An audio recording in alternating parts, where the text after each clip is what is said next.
I have always liked to have a leisurely breakfast. At 68, I have the privilege of not having to rush anywhere. This morning, like every morning, I'm preparing my black coffee and some avocado toast. Since Eleanor passed away 5 years ago, I've established routines that help me maintain some semblance of normalcy. My home in Savannah, where we lived together for more than 30 years, has become my sanctuary. Every corner holds memories of our life together, of our son Ethan, of the plans we made. Before we continue with the story, please click the like button and comment where you are watching from. Your support is very important. The doorbell rings. It's early for visitors, barely 8 in the morning.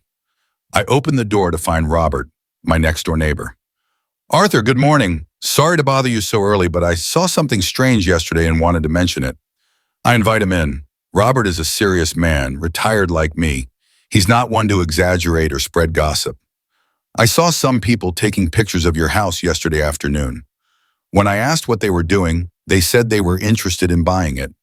I told them that seemed odd because you never mentioned you were thinking of selling." I feel a cold chill run down my spine.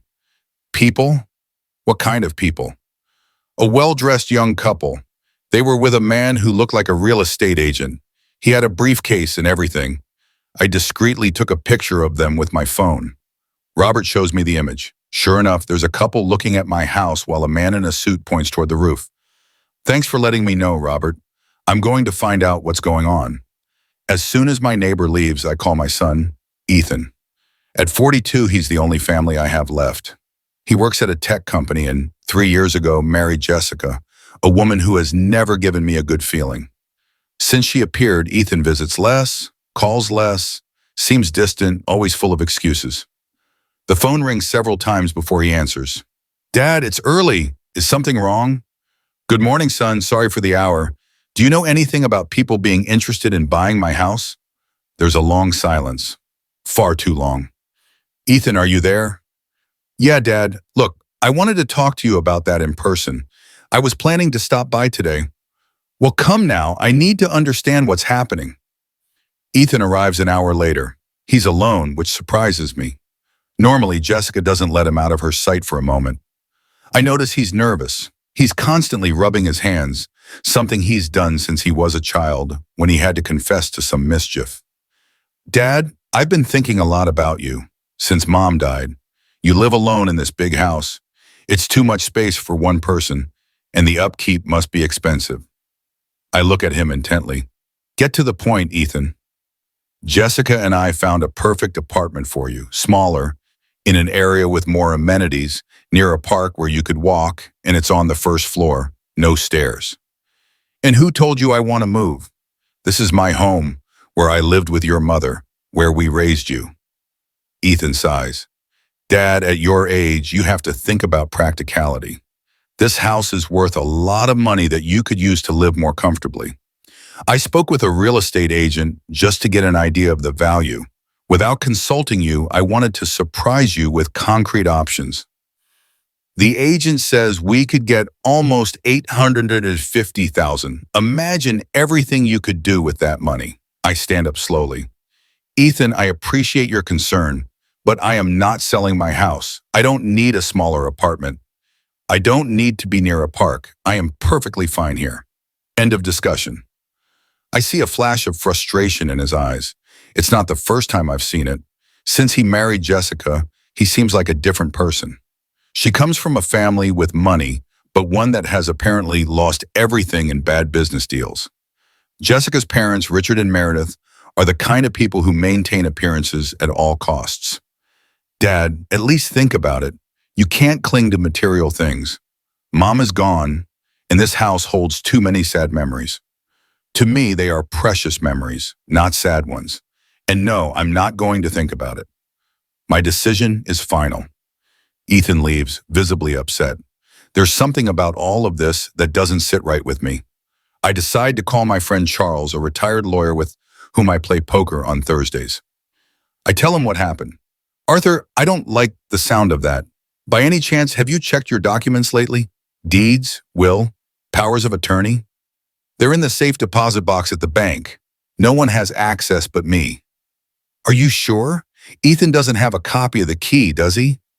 I pause to think. A year ago, when I had minor surgery, I asked Ethan to keep a copy of the key in case something happened to me. I gave it to him in a sealed envelope. Charles, I think I need to go to the bank right now. I'll go with you. At the bank, the manager greets me with his usual kindness. When I open the safe deposit box, everything seems to be in order. The important documents are there, the will, the property deeds for the house, my passport. But something feels wrong. Charles, with his expert eye, examines the deeds. Arthur, when was the last time you saw these documents? About 6 months ago. Why? Because these aren't the original deeds. They're very well-made copies, but copies nonetheless. I feel the floor shift beneath my feet. Charles continues to look and finds more irregularities. There's a power of attorney here in Ethan's name. Do you remember signing this? Never. Well, apparently you've given him the power to manage your assets, including the authority to sell properties. We leave the bank in silence. My mind races, trying to understand what is happening. My own son stealing my documents, forging my signature. How far has this gone? Arthur, we need to act fast, Charles says. First, we go to a notary to revoke that power of attorney. Then we need to file a complaint. File a complaint against my own son? If you don't, you could lose your house, and who knows what else he's planning. We spend the rest of the day between notaries and lawyers. I revoke the fraudulent power of attorney and sign new documents protecting my assets. Charles introduces me to Patricia, a forensic accountant who works on fraud cases. Mr. Miller, we need to review your bank accounts and financial movements from the last few months, Patricia tells me. What we discover leaves me ice cold. There have been small but regular transfers from my accounts to an account in the name of Ethan and Jessica. They aren't amounts I would easily notice, but added up, they represent almost $50,000 in the last year. A classic case of financial bleeding, Patricia explains. They start with small amounts to see if you notice. Since you said nothing, they gradually increase them. That night, I can't sleep. I feel betrayed, used. The son I raised with so much love, to whom I gave everything I could, is now conspiring behind my back to rob me. I wonder how much of this is the influence of Jessica and her parents. The next morning, Charles arrives at my house early. He has news. I've been doing some digging. Your son and Jessica have been spending a lot of money lately. They bought a new car, they're remodeling their apartment, and apparently they have travel plans. Travel? Where to? France, Paris. I found reservations in their names for 2 weeks from now. 4 tickets, Ethan, Jessica, and her parents. I sit down on the sofa, overwhelmed by the information.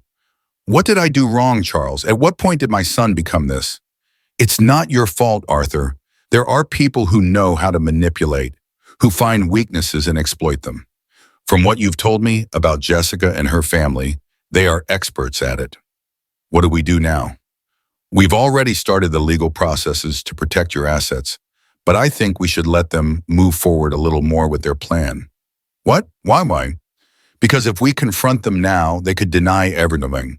We need solid proof, evidence of their intentions. I don't like the idea, but I know Charles is right. We decide to continue monitoring the situation without alerting them. Patricia takes on the task of checking my bank accounts daily, while Charles contacts some acquaintances in the real estate world to find out more about the supposed sale of my house. A week later, I get a call from Ethan. His voice sounds unnaturally cheerful. Dad, can we see you today? I have great news. Of course, son, come to the house. This time he comes with Jessica. She, with her perfect smile and studied manners, embraces me effusively. Arthur, what a pleasure to see you. It's been so long since we talked. I offer them coffee, maintaining my composure even though inside I'm furious. I want to see how far they are willing to go. Dad, Ethan begins, we've been thinking a lot about you. We're worried about you being alone in this big house. Jessica chimes in. Arthur, my love, we think you deserve a rest after so many years of work. Ethan and I want to invite you on a vacation. A vacation? Yes, she exclaims with enthusiasm. To Paris! You've always said you'd like to see Europe. It's our gift to you. Ethan continues, we'll go, us, you, and Jessica's parents. We already have the tickets and reservations at a beautiful hotel near the Seine. I look at them intently, trying to control my indignation. How generous. And where did the money for such an expensive trip come from? I notice them exchange a quick glance. Ethan replies, "We've been saving, Dad." And Jessica's parents also contributed. I see. And when would this trip be? In a week, next Friday. I pretend to consider the offer. It sounds wonderful, son. Let me think about it, and I'll let you know tomorrow. When they leave, I immediately call Charles and Patricia. I tell them about the invitation. "It's part of the plan," Charles says.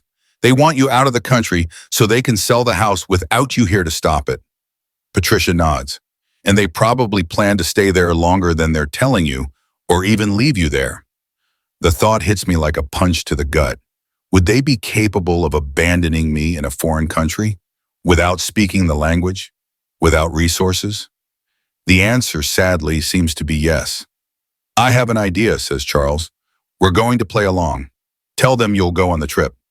"What for?" "To set our own trap." The next few days are a whirlwind of activity. While I feign excitement about the trip with Ethan and Jessica, Charles, Patricia, and I work tirelessly to gather evidence.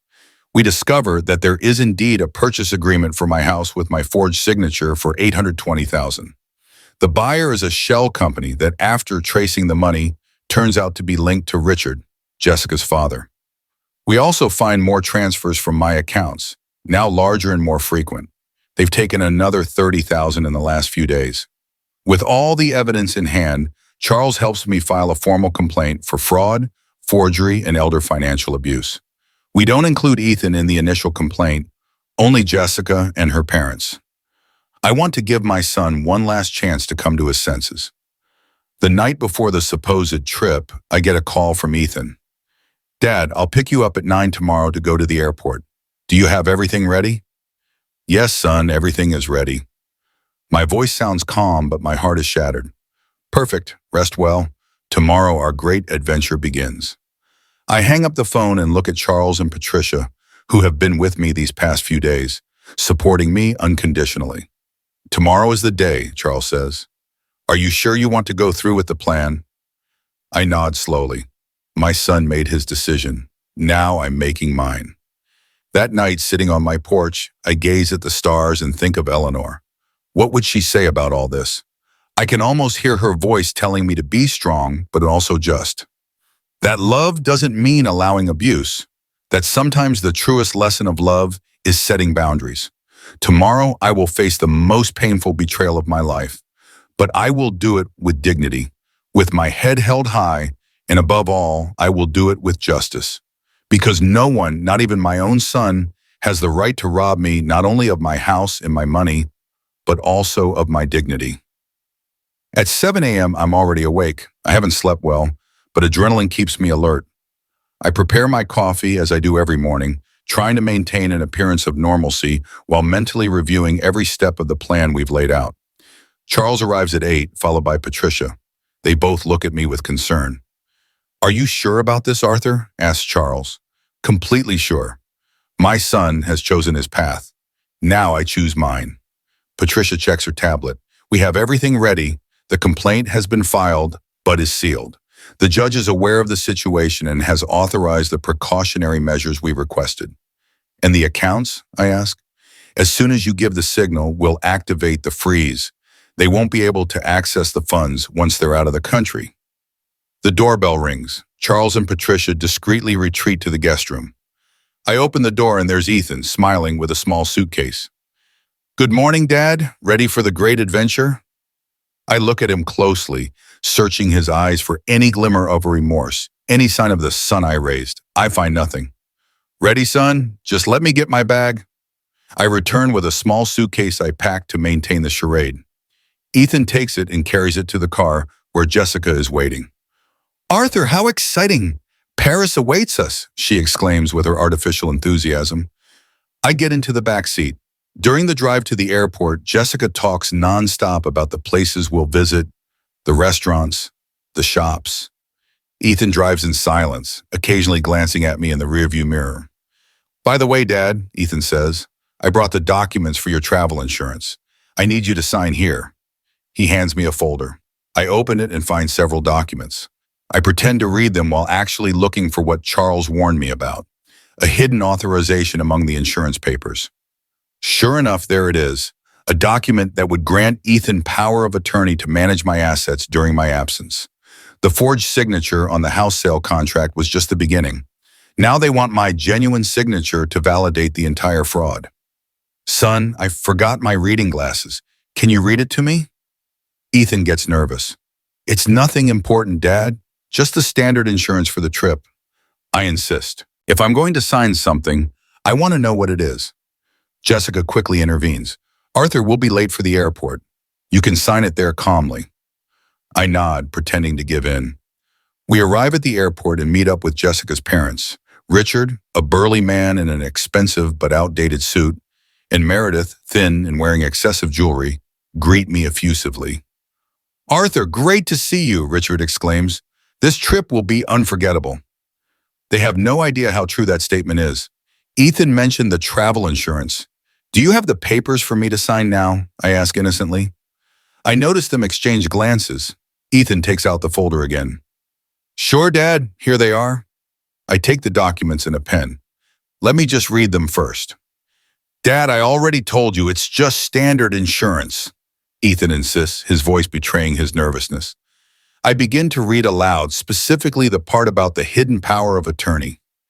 Ethan's face turns pale. Richard intervenes.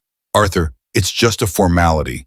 In case of an emergency during the trip, Ethan would need to be able to make decisions. Decisions like selling my house? I ask directly.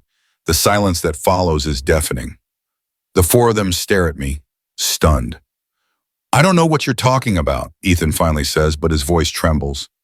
I put the documents in my jacket. I think we all know perfectly well what I'm talking about. Meredith looks at her watch with exaggerated drama. We're going to miss the flight. We can discuss this later. There will be no later, I reply. I'm not going anywhere. Ethan grabs my arm, lowering his voice. Dad, are you making a scene? Come on. The plane is waiting for us. I pull free from his grasp. The plane is waiting for you. I'm staying here. Jessica tries a new tactic. Her eyes fill with fake tears. Arthur, what's wrong?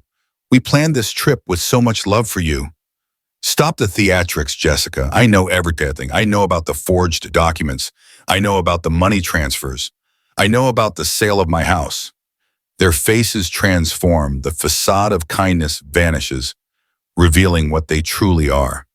Richard takes a threatening step toward me. You don't know who you're messing with, old man. You better get on that plane and everyone will be happy. At that moment, as if on cue, Charles and two police officers appear. Charles walks over to us. Is there a problem, Arthur? Richard backs away instantly. Ethan looks at the police and then at me, beginning to understand the situation. Dad, what have you done? What I had to do, son, protect myself. Charles hands an envelope to one of the officers.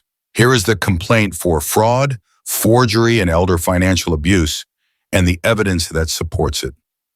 The officer reviews the documents and nods. Mr. Richard Chapman, Mrs. Meredith Chapman, you are under arrest. You have the right to remain silent.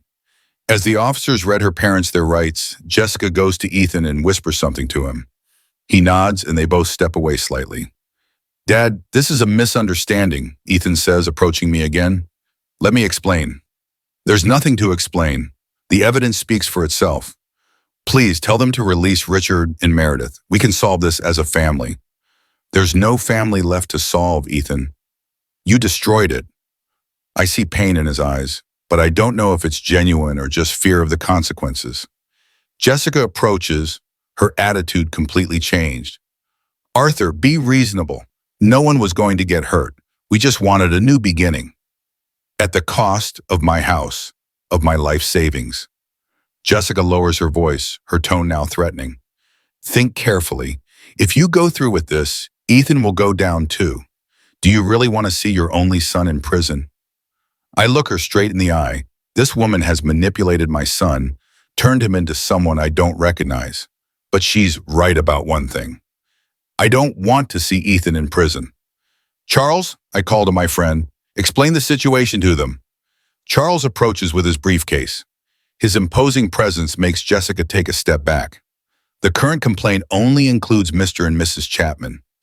Ethan and you, ma'am, are not yet mentioned. What do you mean yet? Ethan asks. It means it's up to you whether you want to be added to the list. Arthur has been extremely generous in giving you an opportunity. Let me explain. You can board that plane to Paris as planned, but with conditions.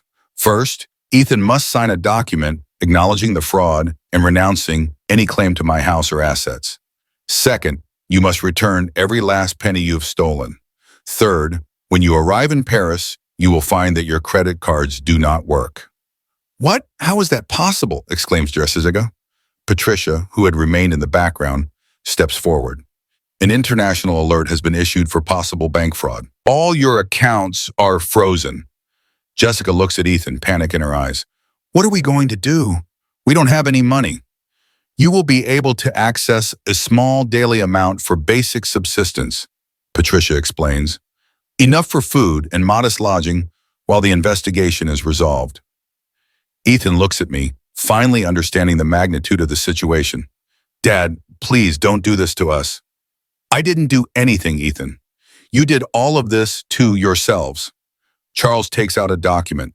If you sign this now, you can leave. Otherwise, we will have to amend the complaint to include you. I see the internal struggle in Ethan's eyes. He looks at Jessica, who gives a slight nod. He takes the pen and signs. She does the same. Now what? Asks Ethan. Now you get on that plane, I reply, and you wait for instructions from the U.S. Embassy in Paris. As for Jessica's parents, they aren't going anywhere. They have more serious charges to face. Richard and Meredith are escorted away by the officers. Meredith shouts insults while Richard threatens with lawyers and connections, but his threats sound hollow. Now Jessica goes to her parents, tears streaming down her cheeks. This time they seem real. I'll get you out of this, I promise, she tells them. Let's go, Jessica, Ethan says, pulling her arm. There's nothing more to do here. Before leaving, Ethan stops in front of me. Why, Dad? Why didn't you just talk to me? I tried, son, many times, but you stopped listening to me a long time ago. They walk away toward the boarding gate, two solitary figures dragging suitcases full of stolen dreams. Charles puts a hand on my shoulder. Are you okay, Arthur? No, I'm not okay, but I did the right thing. We leave the airport in silence. The day is bright, a stark contrast to the darkness I feel inside. In the car, Patricia checks her tablet again. I've activated the account freezes. I've also sent the notification to the embassy in Paris. They'll be waiting for them. And the house, I ask. The process to reverse the sale is already underway. With the evidence we have, there will be no problem voiding the fraudulent contract. I return to my house, the house I almost lost, the one that holds the memories of a lifetime with Eleanor. Charles and Patricia insist on staying with me that night, worried about my emotional state. I accept their company, grateful for these friends who have stood by me in my darkest moments. That night, sitting in my study, I find an old photo of Ethan as a child. He's smiling at the camera, innocent, sincere. At what point did I lose that boy? Was it when Eleanor died? Was it when Jessica appeared? Or was it much earlier, in some mistake I made as a father? The phone rings. It's an unknown number. Hello? Mr. Miller, this is Lucy Evans from the U.S. Embassy in Paris. I wanted to inform you that your son and daughter-in-law have been notified of the situation. How did they react? As expected, the woman made a scene. Your son remained silent for most of the time. I understand. What's the next step? They must report here tomorrow to sign the documents disassociating themselves from the properties and bank accounts. After that, what they do is up to them. I thank her for the information and hang up. Charles, who heard the conversation, looks at me. Do you want to go? Go where? To Paris, to be there when they sign. The idea surprises me. What for? To close this chapter face to face, so they can see you didn't act out of revenge, but out of justice. I think about it. The idea of facing Ethan again stirs mixed feelings in me. Pain, horror, sadness, but also a strange need to put a definitive end to this story. I don't know, Charles. I need to think about it. The next morning, I make my decision. I call the embassy and coordinate with Lucy. Then I ask Patricia to help me with the travel arrangements. Are you sure about this, Arthur? She asked while booking the flight. Yes, I need to look him in the eye one last time.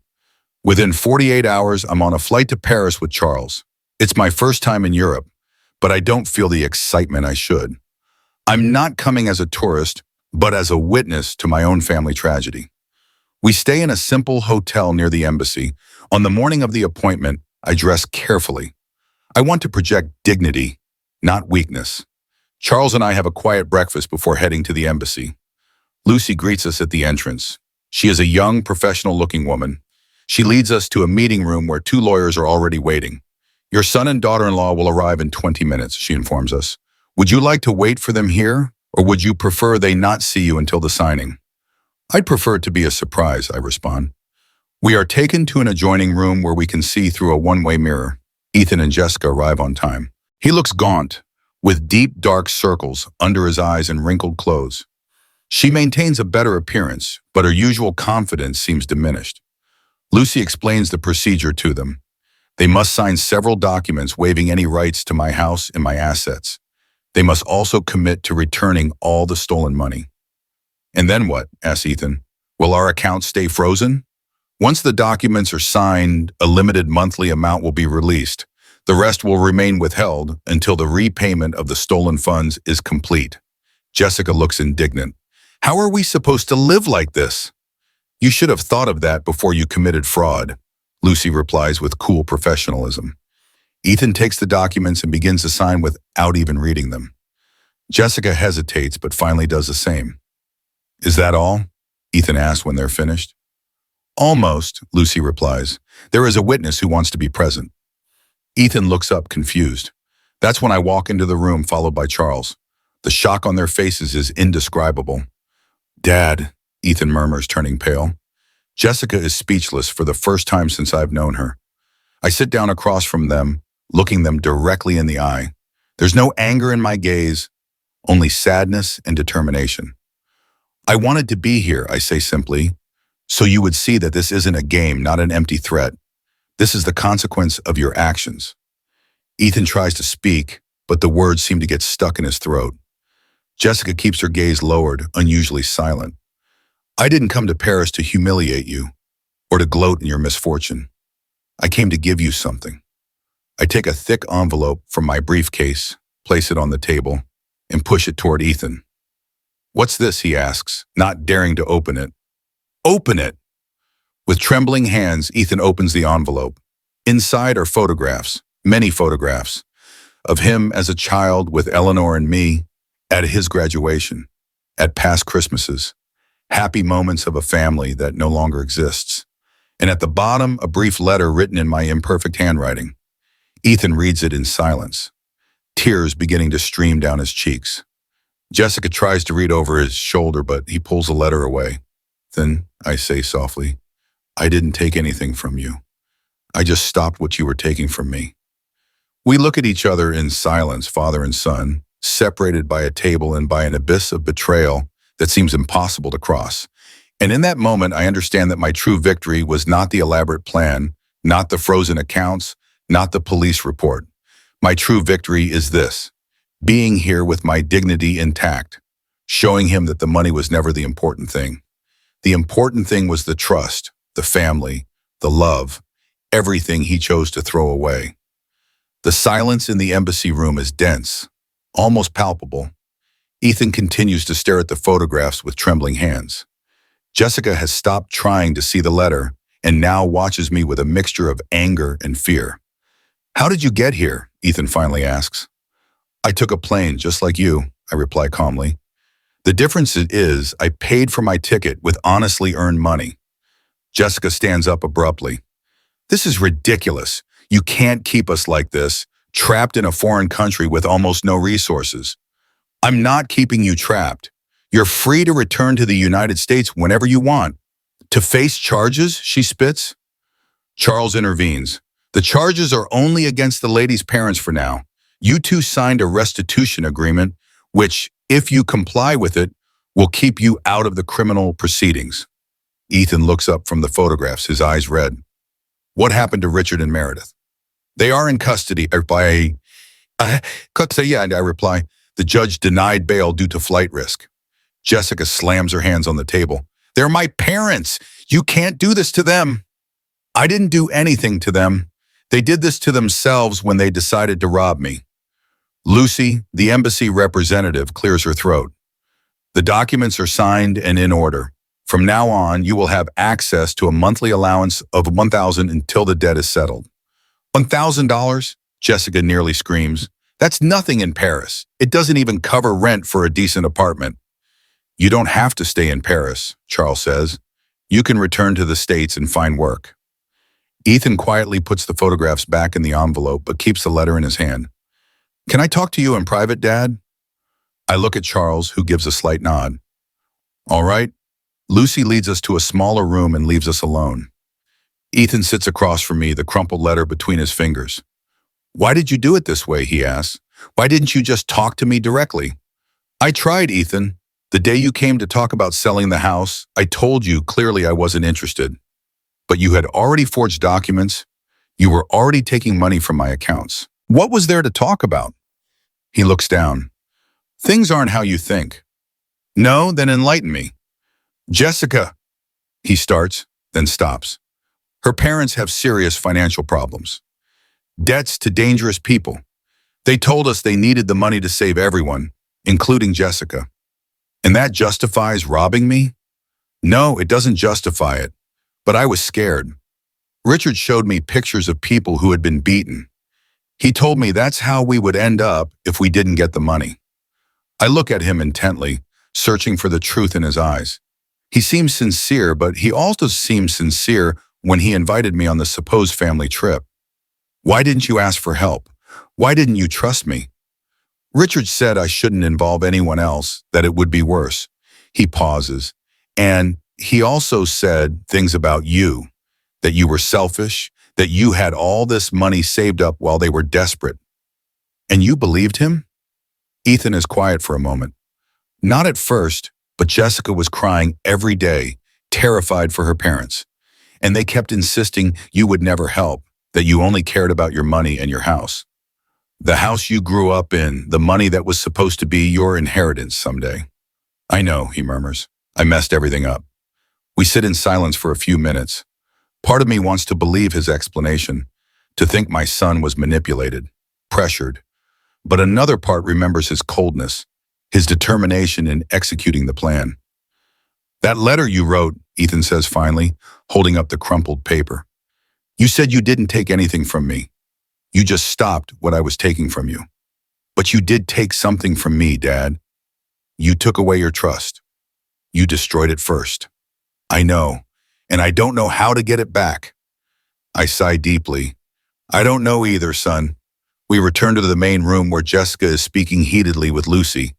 A complete injustice. I demand to speak with the consul. Lucy maintains her professional composure. The consul is aware of the situation and supports the measures taken.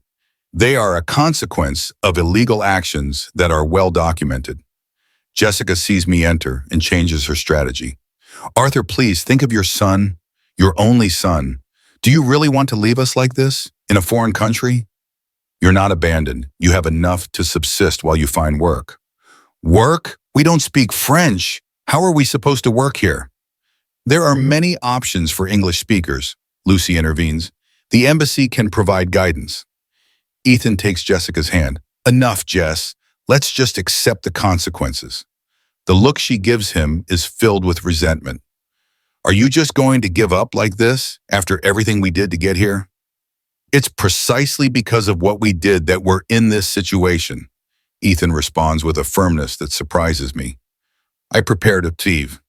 I've said what I needed to say, delivered what I needed to deliver. We'll see each other in the States when you decide to come back, I tell them. And in the meantime, Jessica asks, what happens to my parents? They will face a trial. The evidence is overwhelming, but they have the right to a lawyer and to defend themselves. I need money to hire them a good lawyer, she insists. I'm sorry, but you won't get it. Not from me and not from the frozen accounts. We leave the embassy. Outside, a light drizzle is falling on Paris. Charles and I walk in silence until we reach a small nearby cafe. How do you feel? He asks as we sit down. Empty, I answer honestly. I expected to feel something different. Satisfaction, maybe, or relief, but I just feel a great emptiness. It's normal. You've lost your son regardless of how it happened. Do you think he was manipulated? He told me Jessica's parents threatened him. Charles considers the question. It's possible. Richard Chapman has a record, though we couldn't use it in the case because it's sealed.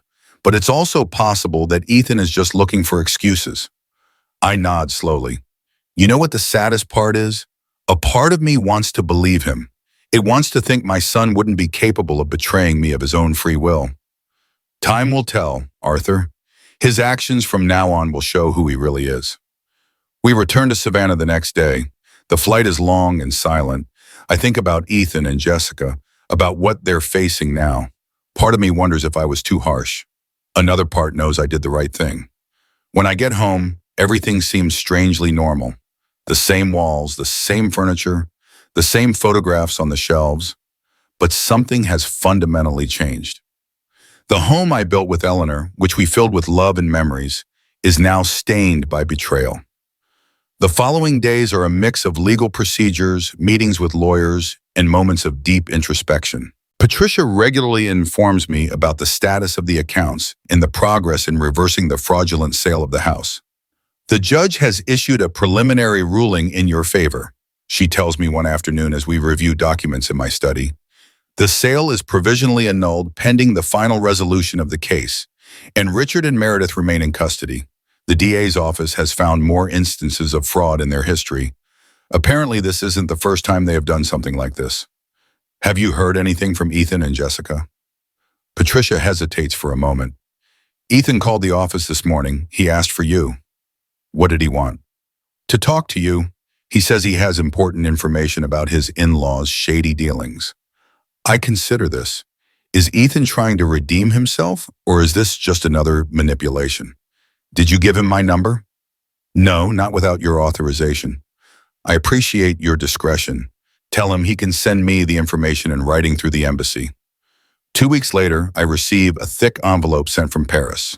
It contains documents, photographs, and handwritten notes from Ethan.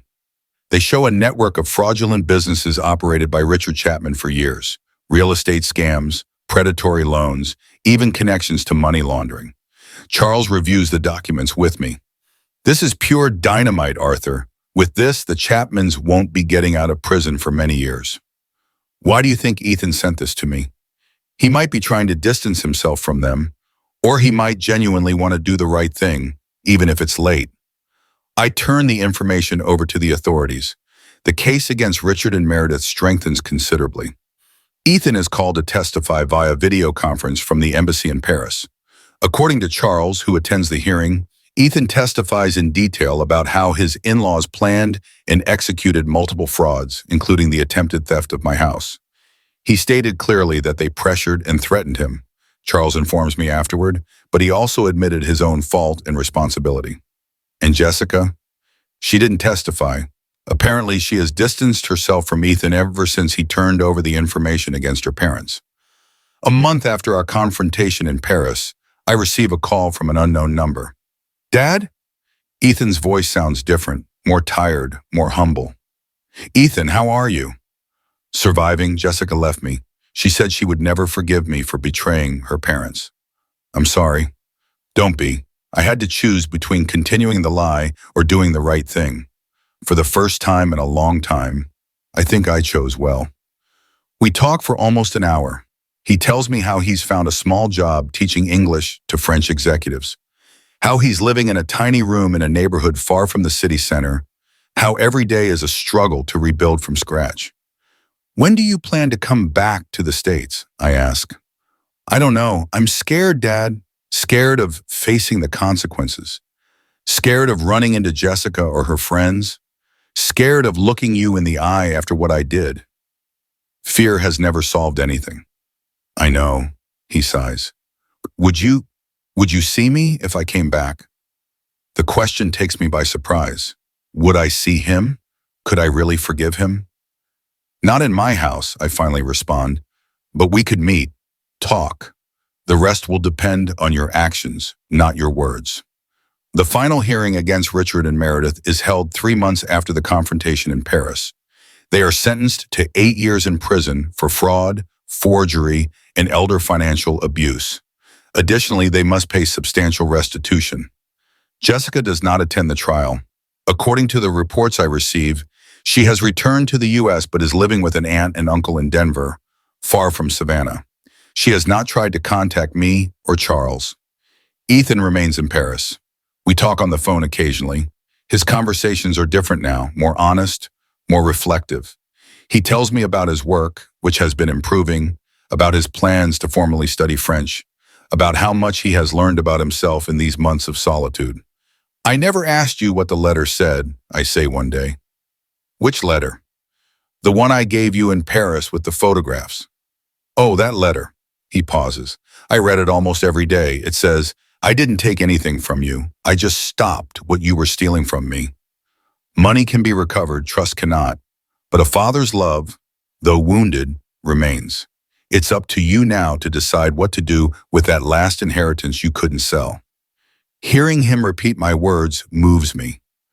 I don't remember exactly what I wrote in that moment of pain and resolution, but Ethan seems to have clung to those words like a lifeline. Do you still have the photographs? I ask. Yes, they're on a small cork board on my bedroom wall. They're the only thing I have left of my old life. 6 months after the Paris confrontation, I receive a judicial notice. The house is officially secured in my name with a restriction that prevents its sale or transfer without court supervision. It's a preventive measure to avoid future fraud attempts. I accept it without protest, though I find it ironic to need legal protection for my own property. The money taken from my account slowly begins to be repaid. Ethan sends a small amount every month from Paris. It's not much, but it represents a constant effort on his part. One day I receive an email from Ethan with a link to a video. It's an interview he gave to a small online news channel aimed at the American community in France. In it, he tells his story without embellishments or justifications. He talks about how he allowed himself to be manipulated, how ambition and fear clouded his judgment, and he talks about the consequences, a lesson learned at a terrible price. The video goes viral in the US. Soon I receive calls from journalists wanting my version of the story. I turn them all down. My pain is not a spectacle for others' entertainment. Charles visits me one afternoon, visibly concerned about the media attention. This could complicate things, he says. People are taking sides, forming opinions without knowing the facts. Let them talk, I reply. What happened between Ethan and me is our business, not the public's. Have you seen the comments? Many support you, see you as a symbol of dignity in the face of abuse. Others, a few, defend Ethan, saying he was manipulated. They're both partly right. I defended my dignity, yes, and Ethan was manipulated, but he also chose the easy path. That night, while looking through old photo albums, the phone rings again. It's Ethan. Dad, I'm sorry about the video. I didn't think it would become so public. Then why did you do it? Because I needed to face the truth, to say it out loud, and because maybe it can help others not make my mistakes. It's getting a lot of attention. I know. I've been offered paid interviews, but I've turned them all down. I don't want to profit from our family's tragedy. I feel a small flicker of pride hearing this. At least in this, Ethan is showing integrity. I've been thinking, Dad, I want to come back to the States. Are you sure? Things won't be easy here. I know, but I need to face the consequences head on, to rebuild my life where I destroyed it. When are you thinking of coming? In a few weeks. I need to sort some things out here first. After hanging up, I stare at the phone. My son is coming back. I don't know if it's for better or for worse, but he's coming back. And with his return will come the true test of whether all of this, the pain, the betrayal, the justice, has served any purpose. I wonder if Eleanor would be proud of how I handled things, if she would approve of my mix of firmness and compassion, if she would understand why I had to do what I did. And as I look at the stars from my porch, from the same house I almost lost, I feel that somehow she is giving me her answer. A gentle breeze rustles the leaves in the trees like a whisper of approval. I did what I had to do, not for revenge, but for justice, not out of anger, but for dignity. And now the rest of the journey will be decided by Ethan's actions, not my words or my wounded feelings. Because in the end, as the letter I gave him said, there is one inheritance he couldn't sell, the chance to redeem himself, to be better, to rebuild not a fortune, but a character. Only time will tell that if he knows how to use it. The next 3 weeks passed in a mix of anticipation and anxiety. The news of Ethan's return stirred contradictory feelings. On one hand, a part of me longed to see my son, the only family I have left. On the other, the memory of his betrayal was still fresh, a wound that hadn't completely scarred over. Charles and Patricia have been my pillars throughout this entire process. One afternoon, as we played poker on my porch, I mentioned Ethan's imminent return. "Are you prepared to see him?" Charles asked, placing a chip on the table. "I don't know," I answered honestly.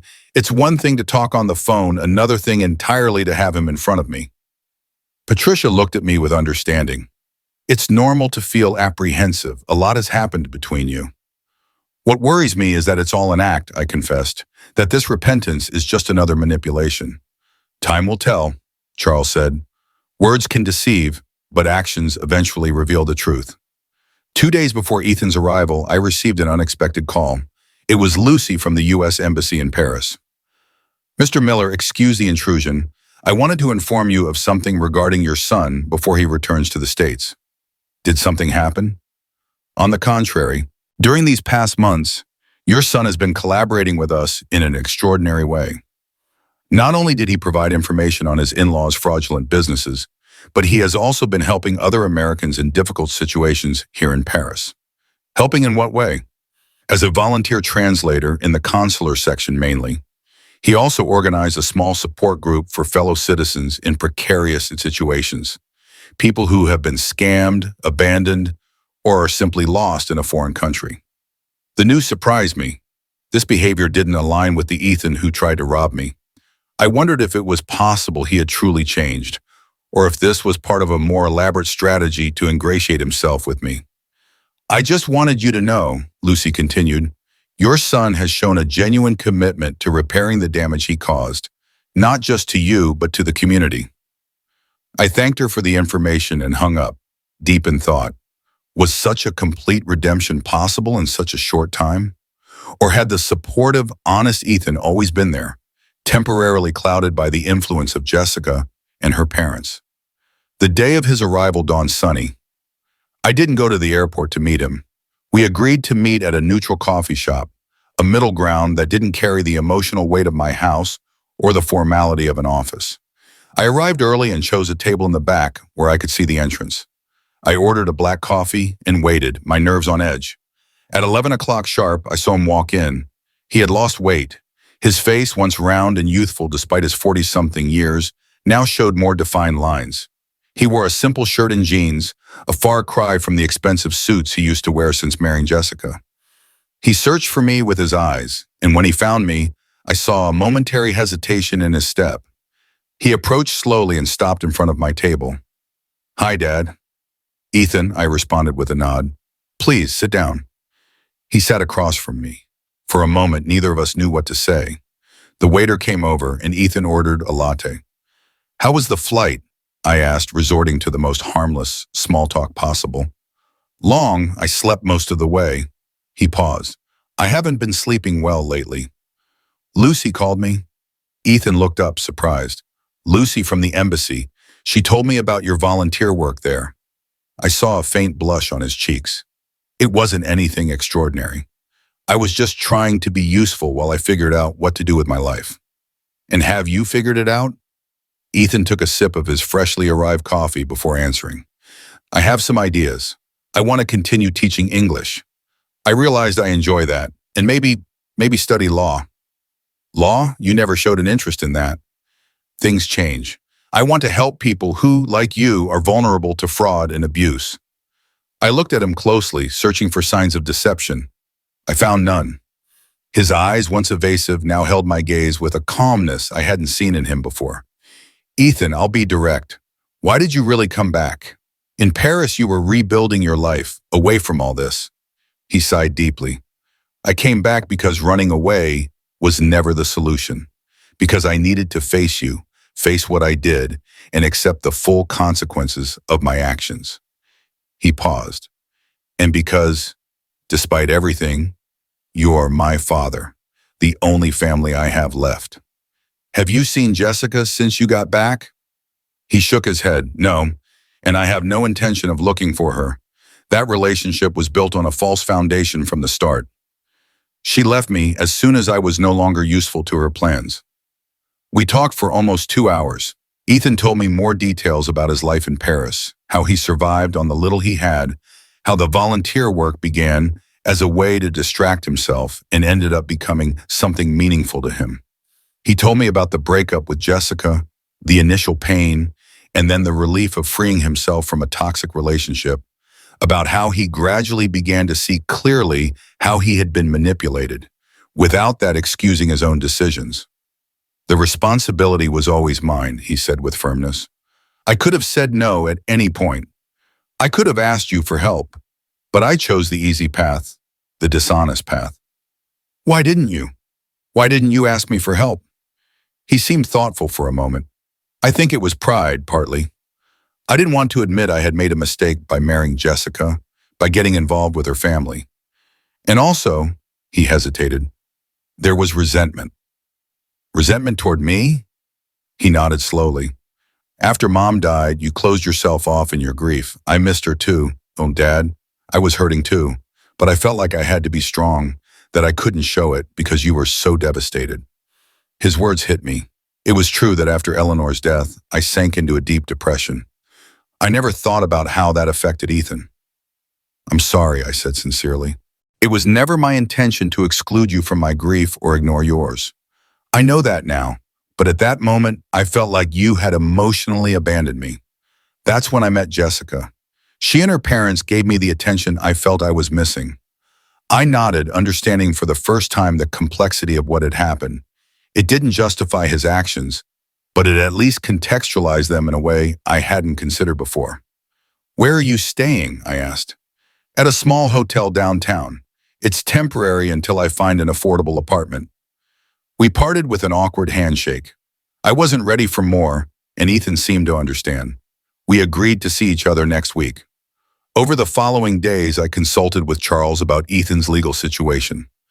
Legally, he's clean, he explained. The complaint never directly included him, and his cooperation with the authorities has been viewed favorably by the DA's office, and the repayment of the money is on the right track. He's been paying small but consistent amounts. It shows good faith. A week after our first meeting, Ethan called me. He sounded agitated. Dad, I ran into Jessica. A coincidence. I was at the mall and... What happened? She threatened me. She said her parents have friends, even from prison, and that I would regret betraying them. Do you think it's a real threat or just angry words? I don't know. She seemed pretty serious. He paused. I'm not asking for anything. I just wanted you to know. Where are you now? At the hotel.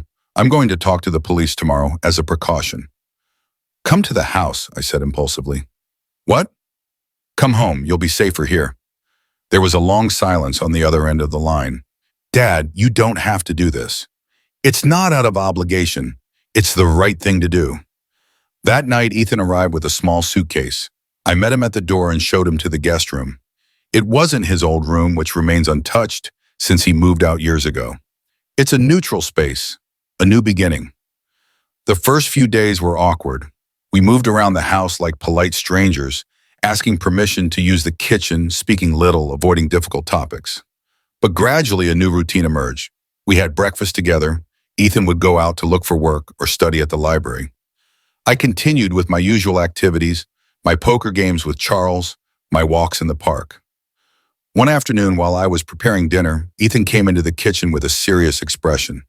Dad, I need to show you something. He handed me a folder. Inside were legal documents. What is this? It's a formal renunciation of any rights to this house or your assets. A lawyer friend of Charles's prepared it. I want you to know that I have no claim on your estate. I looked at the documents, surprised. Why are you doing this? Because I want you to be at ease, to know that I'm here because you accepted me back, not because I have any ulterior motives.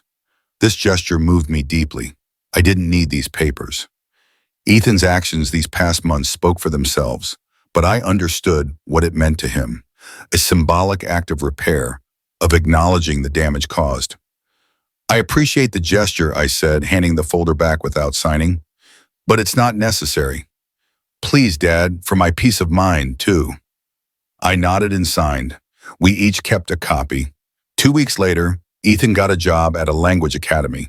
It wasn't much, but it was a start. He also enrolled in night classes for law. His determination impressed me. One afternoon, I received a call from Richard and Meredith's lawyer. They wanted to negotiate. They were offering information on other fraudulent schemes in exchange for a reduction in their sentences. I consulted with Charles, who advised me to reject the deal. It's not your responsibility to negotiate with them. The DA's office will decide if the information they're offering is worthwhile. When I mentioned the call to Ethan, I saw the tension in his face. I don't want to know anything about them, he said firmly. They've done enough damage. And Jessica, have you seen her again? No, I heard she went back to her aunt and uncle in Denver. I hope she rebuilds her life far from here. Far from me. Time passed, and our life together became more natural, less forced. Ethan helped me with the upkeep of the house he once tried to sell. I supported him in his studies, reviewing his notes, discussing cases he was studying. One day while cleaning out the attic, we found a box of Eleanor's things, dresses, simple jewelry, letters we wrote to each other when we were young. For the first time, Ethan and I talked openly about her, about how we missed her, about the memories each object evoked. I never told you how much I miss her, Ethan said, holding a photograph of the three of us at his college graduation. I felt like I didn't have the right to show my pain when yours was so obvious. You always had that right, I replied. She was your mother just as much as she was my wife. Sometimes I think if she were alive, none of this would have happened. It's possible. Eleanor always had a gift for keeping the family together, for spotting problems before they became serious. She was extraordinary, Ethan said, his voice breaking, and I disappointed her terribly. I looked at him intently. Your mother was a firm believer in second chances. She used to say that the true measure of a person isn't in their mistakes, but in how they face them and get back up. Ethan nodded, wiping away a tear. This shared moment of vulnerability marked a turning point in our relationship. It wasn't a complete pardon, but it was a significant step toward reconciliation. 6 months after Ethan's return, we received surprising news. Richard and Meredith's house in an exclusive residential area, which had been seized as part of the investigation, was being auctioned to pay their victims. As the primary victim in the most recent case, I was entitled to substantial compensation. I don't want that money, I told Charles when he informed me. It's what you're legally entitled to. Even so, I wouldn't feel right accepting it. Ethan, who was listening to the conversation, chimed in, what if you donated it? It could go to an organization that helps elderly victims of fraud. I like the idea. In the following weeks, we researched and found a foundation that provides free legal advice and support to senior citizens in vulnerable situations. We decided to donate the entire compensation amount to them. The day we signed the donation papers, one of the foundation's directors asked if we would be willing to share our story as a testimonial for others. People need to know they're not alone, that there's a way out even in the most difficult situations, he explained. Ethan looked at me, waiting for my decision. It was, after all, a painful personal story, but I also thought of how many people might see themselves reflected in it, how many might find the courage to seek help. We'll do it, I finally responded, but as a story of warning and of hope, not as a spectacle. In the following months, Ethan and I participated in talks organized by the foundation. He spoke from his perspective as someone who made a grave mistake and was seeking redemption. I spoke from my experience as a victim who found the strength to fight back without losing his humanity. Every time we told our story, I saw how it resonated with others. I saw tears of recognition in the eyes of older people who had lived through similar situations. I saw feelings of understanding in young people who had been led astray by negative influences. A year after his return, Ethan moved into his own apartment. It was a decision we made together, recognizing that we both needed space to continue growing individually. It wasn't a distancing, but a step toward a healthier relationship. The day he moved his things, he handed me an envelope. What's this? Open it after I've gone. After Ethan left, I opened the envelope. It contained a letter and a check for the total amount he had stolen from me, plus interest. The letter read, Dad, This check represents the end of a financial debt, but I know the moral debt I owe you is unpayable. Every cent was earned honestly, with hard work and dedication. It took me longer than I expected, but fulfilling this promise was essential for me. Thank you for not completely closing the door, for allowing me to prove with actions that the son you raised is still here, even though he was lost for a while. I don't ask for immediate or unconditional forgiveness, only the opportunity to keep rebuilding what I broke. I will always remember your words from that letter. A father's love, though wounded, remains. That has been my anchor in the most difficult moments. With love and respect, Ethan. The check represented a significant sacrifice for him. I knew he had worked tirelessly, lived frugally to save that amount. I also knew he didn't do it out of legal obligation, but out of a moral commitment to himself.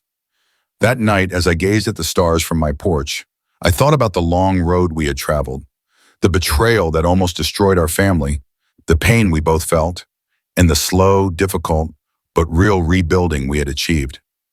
I thought of Eleanor and what she would say about all of this.